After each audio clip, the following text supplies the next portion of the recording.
You think you know how this story ends. You've seen the movies. The guy with the hoodie and the instincts, always 3 steps ahead of the badges. Who are too slow, too bureaucratic, too underfunded to catch someone like you. You've watched the documentaries about the ones who ran for years. You memorized their mistakes. You told yourself you wouldn't make them. You are smarter. You are faster. You are invisible. But here is what no one Can I tells help you. you? About Yeah, the cash a United check. States federal law enforcement apparatus, it is not fast. It does not need to be. It is a machine designed with one singular purpose, not to catch you today, but to make certain there is nowhere left on earth where you can breathe without looking over your shoulder. And it will wait, it will watch. And when it moves with everything. This is your story. Every level, every mistake, every door that closes behind you and never opens again. It starts small. It always starts small. You're 23 years old, Keep your working head a down, kid. dead-end It's the shift at only a way. warehouse I hear you. outside Memphis, Good. Tennessee. Watch the guards and the You've other been guys. skimming product for 6 months. Nothing dramatic. A few electronics here resold. Through a guy named Darius, who moves things through Facebook Marketplace accounts that don't trace back to anyone real.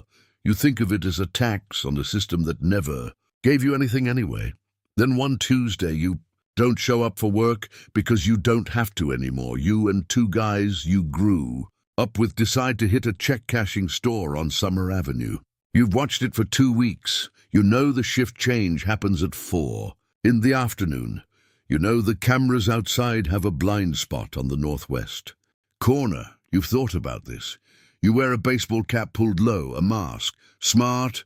You think it's still COVID adjacent enough not to look suspicious walking in. And you use an unregistered .38 you bought from a man at a cookout for $300. It takes 4 minutes. You walk out with $11,000 in mixed bills. That night you feel something you haven't felt in years. You feel like the ground belongs to you. What you don't know is that the store had a secondary camera you never saw. A small unit mounted inside the overhead light fixture, installed after a robbery 18 months prior. The Memphis Police Department has a still image of your left forearm. Specifically, the tattoo. 3 stars and the initials of a girl you loved at 17. You don't think about the tattoo, you never do. The detective assigned to your case has 47 open files on her desk. You are not her priority. You are a number. She runs your image through the Tennessee criminal database, gets no matches, forwards the still to the FBI's regional office as a courtesy referral, and moves on to a double homicide in Whitehaven. You have 31 days of freedom. You spend $9,000 in those 31 days.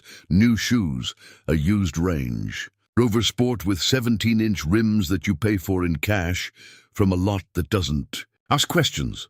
A hotel room you share with a woman who knows better than to ask. Where the money comes from, you are loud. You are visible. You post a photo on Instagram from the hotel pool with the caption "God's plan." On day 31, a former co-worker from the warehouse sees the photo. He recognizes the tattoo. He calls the tip line because there's a $2,000 reward posted on the Crime Stoppers website. At 6 in the morning, Memphis PD and a federal task force officer knock your hotel door off its hinges. You are processed, charged with armed robbery, use of a firearm in the commission of a violent felony, and conspiracy. Your 2 associates have already taken plea deals. They gave you up on day 4. You didn't know that. You thought loyalty meant something. You are sentenced to 9 years in a federal correctional institution in Yazoo City, Mississippi. And this is where your real education begins. You are not rehabilitated inside. Nobody warned you how much school prison actually is, not for becoming better, but for becoming more dangerous. You meet men who have moved tens of millions of dollars in narcotics across state lines, using systems so layered that federal prosecutors spent 4 years trying to untangle them. You learn about counter-surveillance. You learn about jurisdictional gaps between state and federal authority. You learn how to communicate without being heard. You absorb it all because you have nothing else to do, and because somewhere in you that feeling from the night of the robbery, that feeling of the ground belonging to you, you need it back. You serve 6.5 years with good behavior. You walk out of Yazoo City in the middle of July with $40 and a bus ticket. By September, you are running a fentanyl distribution network across 3 counties in northern Mississippi and western Tennessee. You are not touching product. You never touch product. You have a man who handles the supply chain connection to a Mexican cartel, affiliate operating out of a restaurant supply company in Phoenix. You have a woman who manages the cash, converting it through a nail salon, a car wash, and a tanning booth that you purchased using an LLC registered under a cousin's name in Delaware. You are, by every visible measure, a private citizen. You drive a 2019 Honda Accord. You pay your taxes. You attend your nephew's little league games. You have a girlfriend who believes you are a logistics consultant. You feel untouchable. But the DEA has a confidential informant inside the Phoenix supply chain, not close to you, 3 links away from you, but in federal narcotics investigations, 3 links is nothing. It is 18 months of patient, methodical wire work. It is FinCEN flagging a pattern of cash deposits across your 3 business entities that are each individually just below the $10,000 federal reporting threshold, a structuring pattern so textbook that a first-year compliance analyst at any bank in America would recognize it. The IRS Criminal Investigation Division opens a parallel inquiry. You don't know any of this.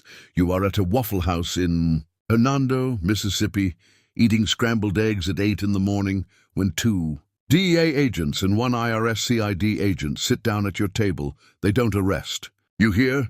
They tell you they'd like to talk. That conversation is the last moment in your life where you have any negotiating power, and you don't know it. You lawyer up, which is the right call. But your lawyer is a criminal defense attorney in Memphis who handles DUIs and bar fights, and the federal government is throwing charges at you that include RICO conspiracy, drug trafficking resulting in death, because 3 people in Tunica County died from product that traces back through your network, money laundering and tax evasion. You are looking at life. While you are out on bail, living under pretrial supervision with an ankle monitor, you make the decision that ends everything. You remove the monitor at 3 in the morning using a tutorial you found 6 months earlier and stored offline. You have a go bag packed since the day you walked out of Yazoo City. Cash, 3 burner phones, a Canadian passport purchased through a dark web broker that you haven't touched in years. A different name, a different biography. You cross into Canada through a rural crossing in Vermont that you've studied on satellite. Maps for months, no guards, no cameras. You are gone.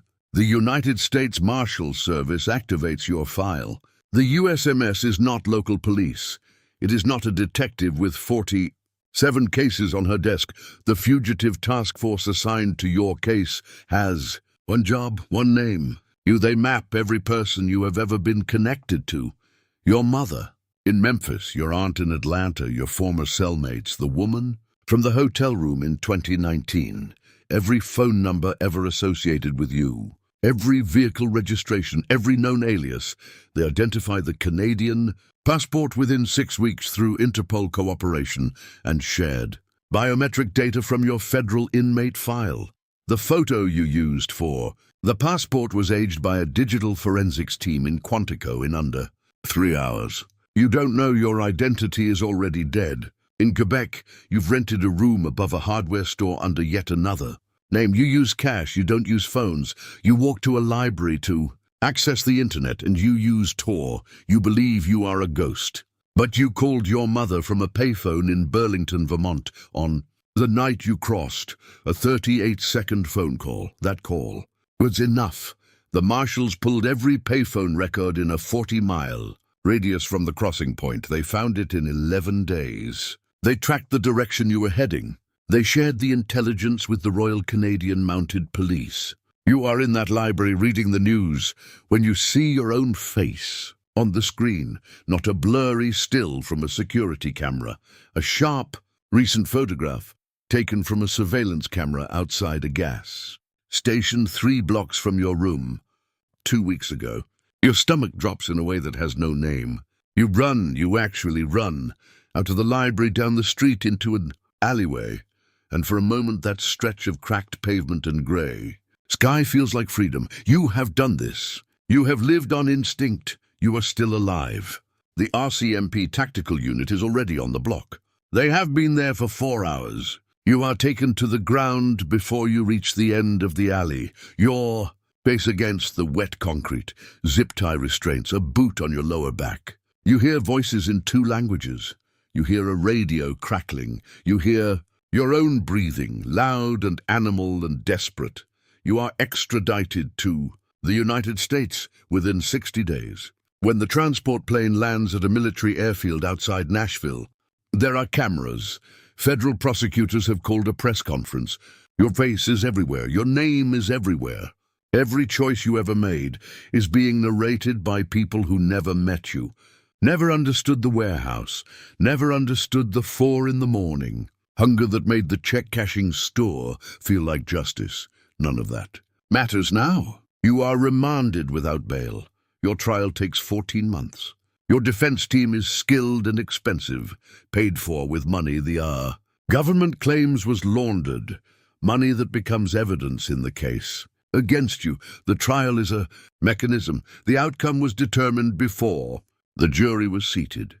You are sentenced to 42 years in the United States Penitentiary, Administrative Maximum Facility in Florence, Colorado, ADX Florence. The place they built for people the system decided should disappear from the world without dying. Your cell is 71 square feet, concrete, a concrete bed, a concrete desk, a concrete stool bolted to the floor, a steel toilet and sink, combined into one fixture, fluorescent light, that never turns off, only dims slightly at night, a 4-inch window that shows you a rectangle of sky approximately the size of a book. You spend 23 hours a day inside it.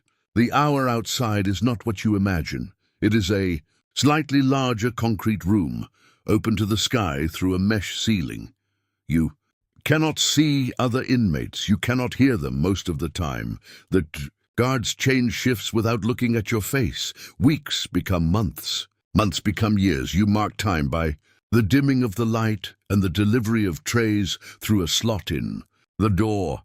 Your mind does what minds do in silence. It turns on itself.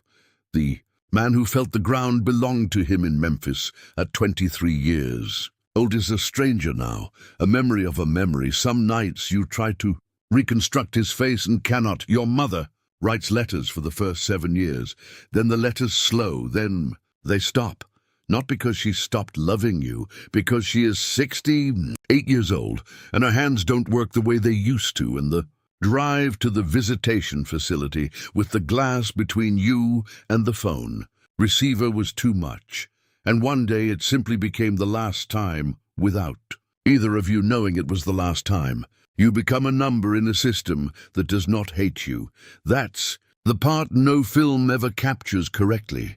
The system does not hate you. Hatred requires attention. The system simply processes.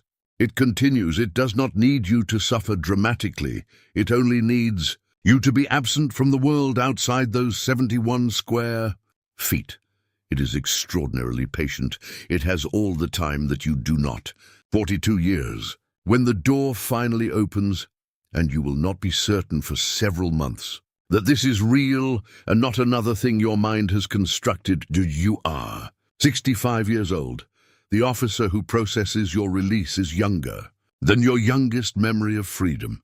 He hands you a bag with $300, a phone number for a re-entry program, and a bus pass. The sun is different than you remembered. Not the color, the weight of it, the way it exists in 3 dimensions, instead of through a rectangle of reinforced glass. You stand on the pavement outside, and the traffic sounds like a foreign language. The United States federal correctional system did not defeat you with a bullet. It did not defeat you with violence or spectacle.